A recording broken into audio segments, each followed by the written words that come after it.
jour, je suis allée avec des enfants en camp de vacances et j'ai emmené les adolescentes au musée de la Grande Chartreuse. Et là, je suis sortie du musée en me disant « Si j'étais un homme, c'est là que je rentrerais ».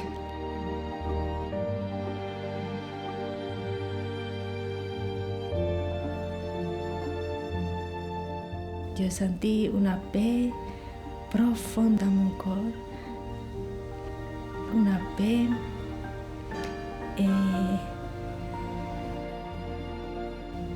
qui est inexprimable, inexprimable, oui.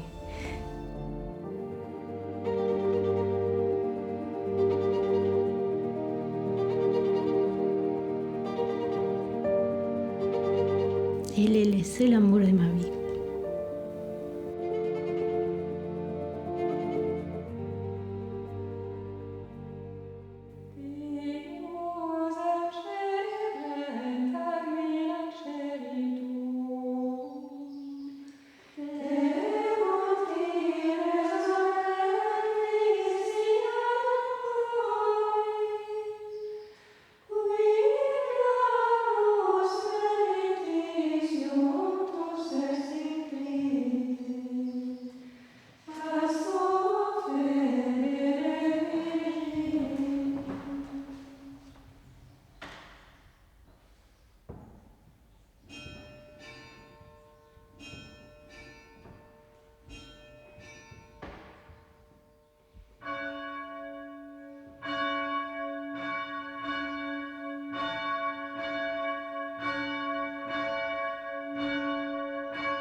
C'est vraiment pour Dieu seul qu'on vient.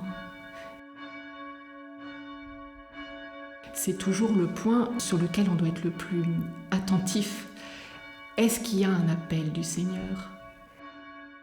Saint Bruno dit « Beaucoup voudraient venir, mais ils ne sont pas appelés, ils n'ont pas la grâce pour ça. Et même certains essaient, et puis ils n'ont pas reçu la grâce du ciel. » Donc pour nous, Chartreux, je crois qu'il y a vraiment un double appel. En tout cas, moi, je l'ai vécu comme ça.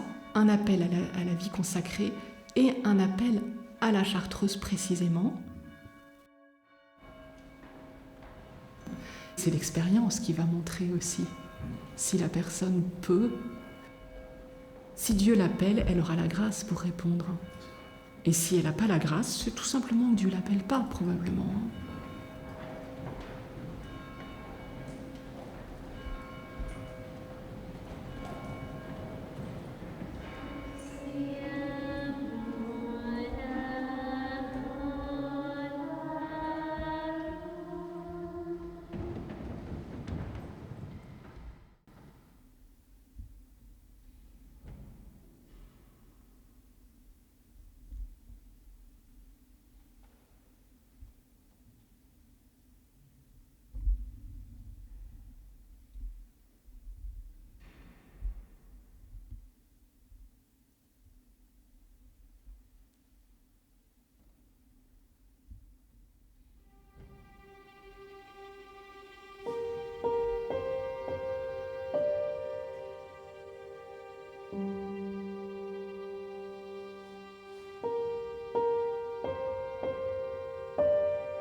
Là aussi, je crois qu'on a à apprendre à ne pas faire attention au bruit.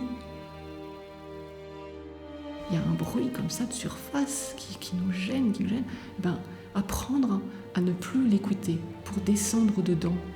Et là, écouter le Seigneur au-dedans sans faire attention à ce qui se passe à la surface de nos émotions, de nos pensées, etc.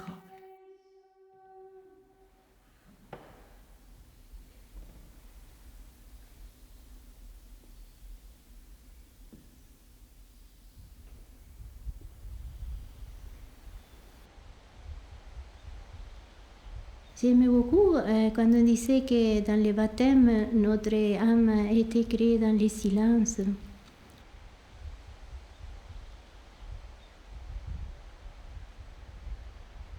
Et après, ce sont venus les bruits extérieurs qui ont étouffé cette pureté aussi, on peut dire après, avec notre histoire de péché aussi, qui ont étouffé cet silence intérieur.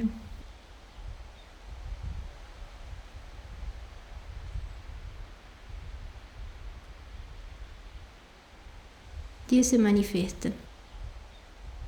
Il peut prendre tous les moyens, mais c'est sûr que le silence et la solitude sont des moyens excellents pour cette rencontre avec le Seigneur. Vraiment, si on veut l'entendre, on veut faire l'expérience de Dieu, il faut sortir du bruit, parce que c'est une relation personnelle avec le Seigneur.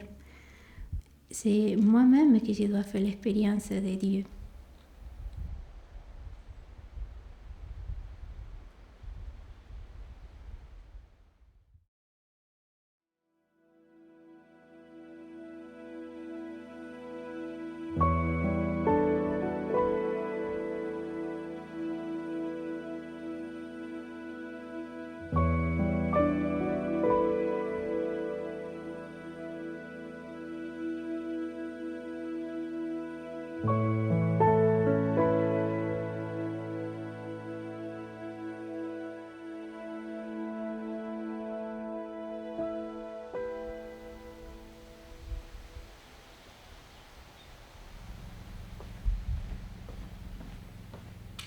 C'est important d'être caché, d'être enfoui, ça fait partie de l'appel et de notre vie. Et puis, en plus, c'est difficile de parler. C'est difficile d'expliquer, c'est même impossible d'expliquer.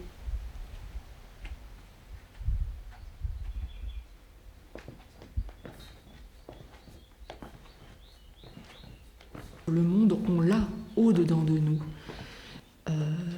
Pas par la connaissance qu'on peut avoir des événements du monde, mais par la lutte intérieure avec l'esprit du monde qui est au-dedans de nous, c'est-à-dire ce besoin de paraître, ce besoin d'efficacité, ce besoin de faire, ce besoin de reconnaissance, ce désir de tout de suite, etc. Et donc là, il y a une guerre intérieure qui nous met en communion avec tous ceux qui connaissent la guerre dans le monde, quelle que soit la forme de guerre que ça peut être. Donc il y a une compassion vis-à-vis de nos frères qui est viscérale au sens le plus intérieur possible. Mais c'est en vivant ce combat intérieur avec le Seigneur et pour lui que je compatis à ce que peuvent vivre mes frères.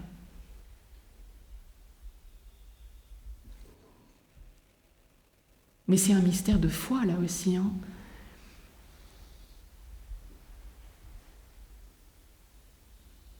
On doit vraiment veiller sur cette clôture pour que la fécondité puisse être réelle vis-à-vis de nos frères.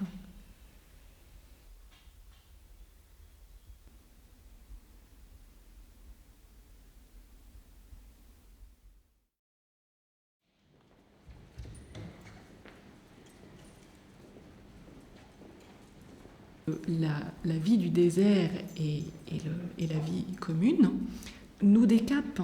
Il n'y a plus rien pour nous cacher. Comme dit une de mes sœurs, j'aime beaucoup cette expression parce que je trouve qu'elle est très juste, elle dit « on est jeté devant Dieu ». C'est-à-dire qu'on ne peut pas échapper à soi-même et on ne peut pas échapper à Dieu. Donc il y a un abîme entre nous et il faut l'accepter.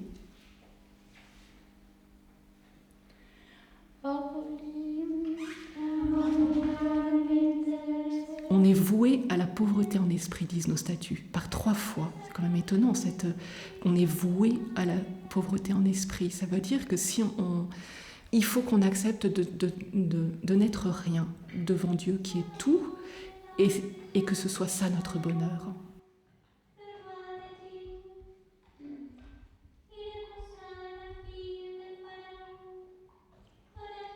La chose essentielle pour notre vie, c'est de garder les yeux sur le but qui est l'union à Dieu seul.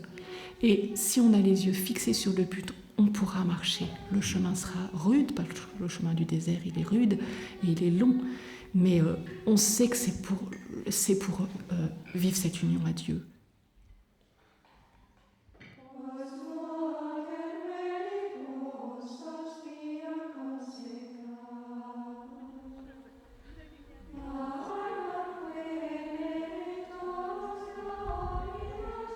On pourrait dire beaucoup de choses, beaucoup de livres, beaucoup de théologie, mais ce qui pour nous est important, c'est de les vivre, plutôt que les savoir, c'est de les participer.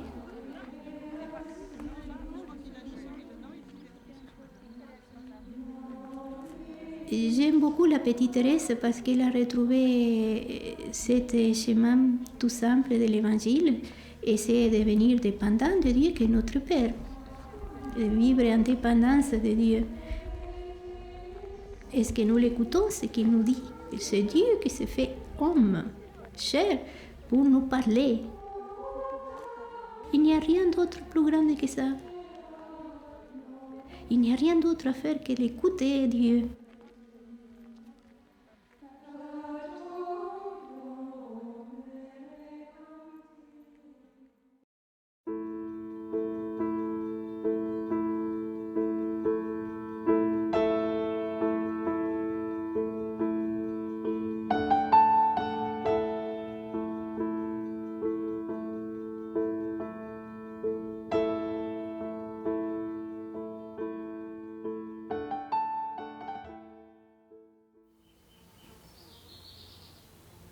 Chaque cellule a un jardin qui n'est...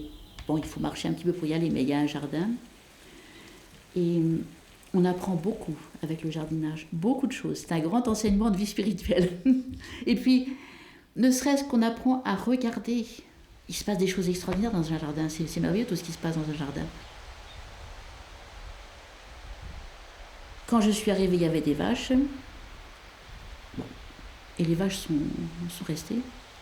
Je n'ai pas eu de motif absolu de les supprimer parce qu'elles donnent du bon lait, on fait du fromage, Alors évidemment, c'est du travail. Mais les moniales qu'on verse, elles sont quand même 7 ou 8. Elles ont besoin de ce travail. Et elles le demandent. Elles ont besoin d'un travail manuel qui soit proche de la terre, je crois, vraiment proche de la terre.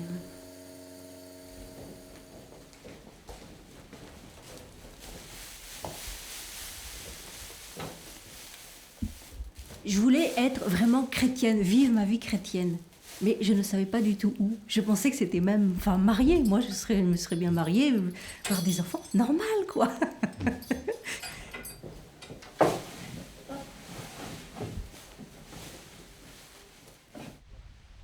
C'est ça qui revenait toujours, le silence. En fait, le silence et la nature. Parce que la nature m'a toujours émerveillée.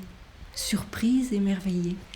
Parce que en fait, dans la nature, je voyais toujours le doigt de Dieu.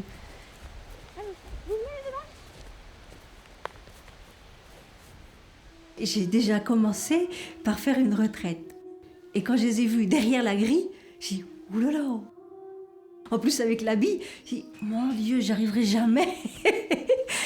Et puis finalement, une petite voix au fur et à mesure de la retraite qui me dit « Non, mais t'inquiète pas, ma grâce t'aidera. » J'ai dit, eh ben oui, et c'est ce qui est arrivé.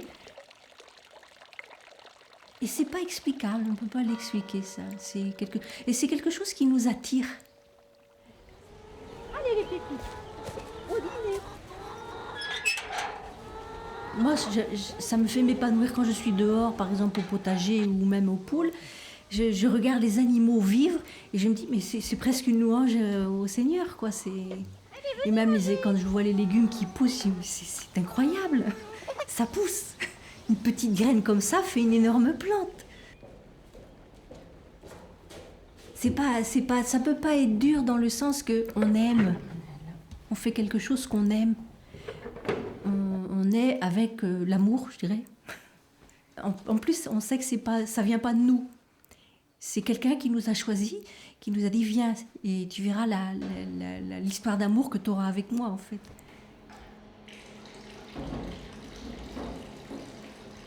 Il n'y a que lui à servir. Et à travers les sœurs, c'est lui qu'on sert en fait. C'est Dieu qui doit être le départ, le milieu et la fin de l'action, même de nos journées, quoi.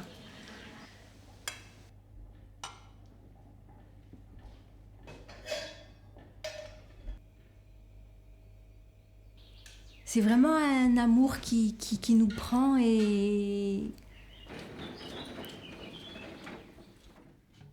tout doucement. Douceur, patience, mais qui est toujours là.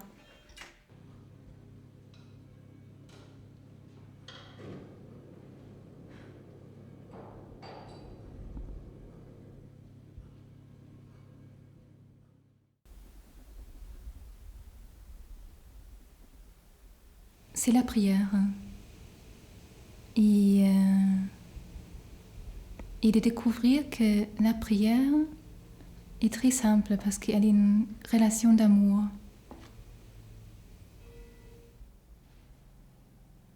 De découvrir que Dieu lui-même est amour. Jusqu'à ce qu'on se trouve tout d'un coup devant lui-même. Et on y rentre pour ne plus jamais sortir.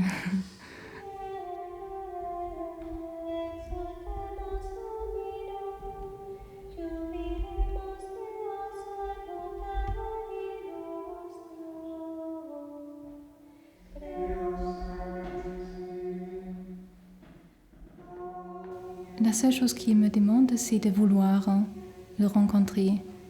Lui, il veut que nous l'aimons. Et si nous voulons bien, il peut même nous apprendre comment aimer.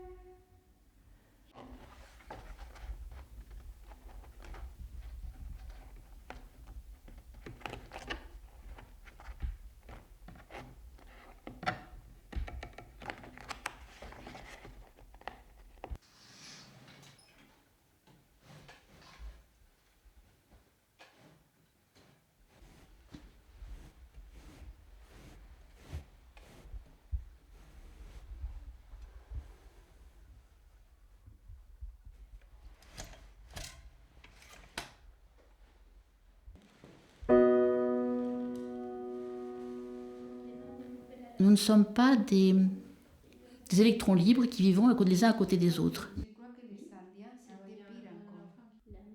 Une communion de solitaires. C'est vraiment un paradoxe, mais qui pourtant est profondément vrai.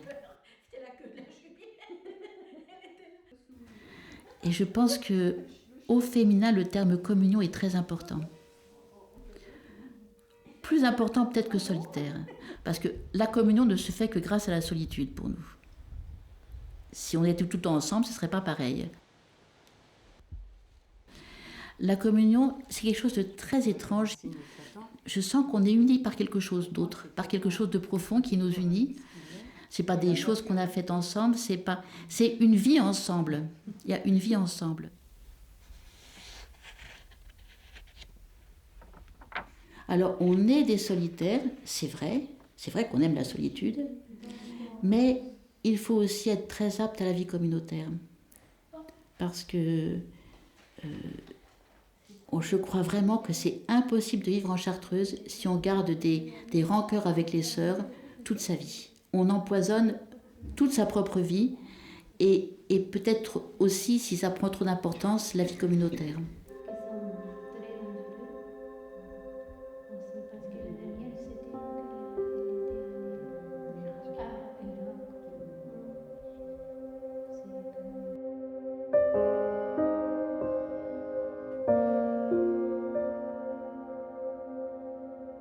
Il y a la Sainte Vierge ici dans les rochers, qui pour nous est importante parce qu'elle Elle protège la vallée, elle protège le monastère. Elle est là comme une mère.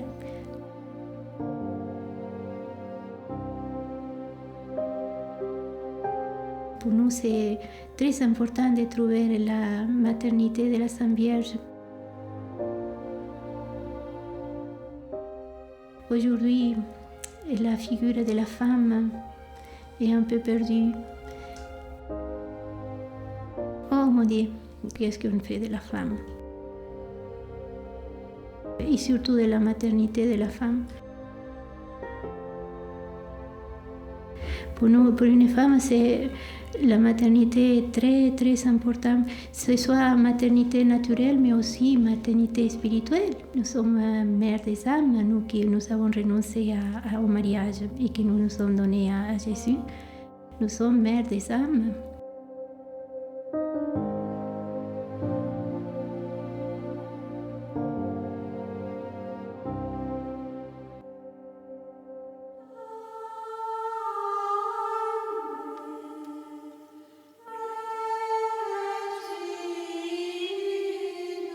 Nous, on est comme la petite lampe du tabernacle qui dit « Dieu est là ».